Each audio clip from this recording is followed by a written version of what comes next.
chimney with care, in hopes that St. Nicholas soon would be there. The children were nestled all snug in their beds, while visions of sugar plums danced in their heads. And Mama in her kerchief, and I in my cap, had just settled our brains for a long winter's nap.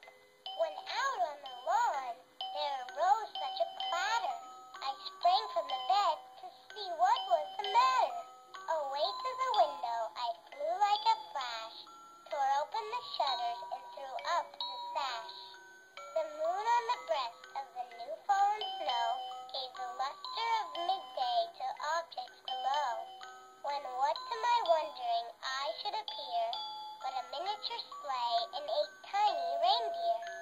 With a little old driver, so lively and quick, I knew in a moment it must be St. Nick. More rapid than eagles, his coursers they came, and he whistled and shouted and called them by name. Now Dasher, now Dancer, now Prancer and Vixen, on Comet, on Cupid, on Donner and Blitzen, to the top of the porch, to the top of the wall.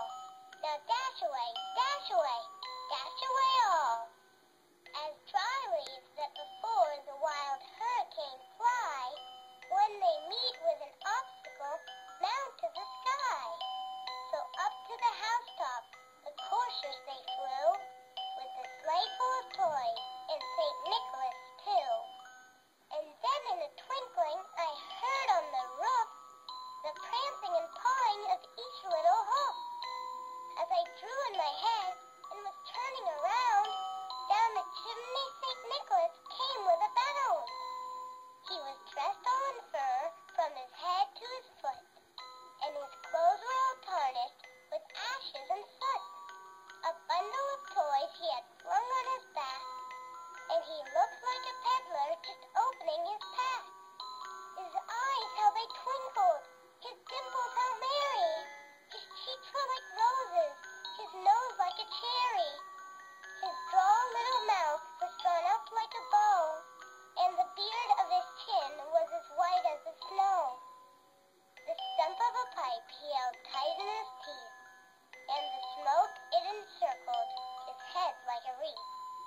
He had a broad face and a little round belly that shook when he laughed like a bowl full of jelly.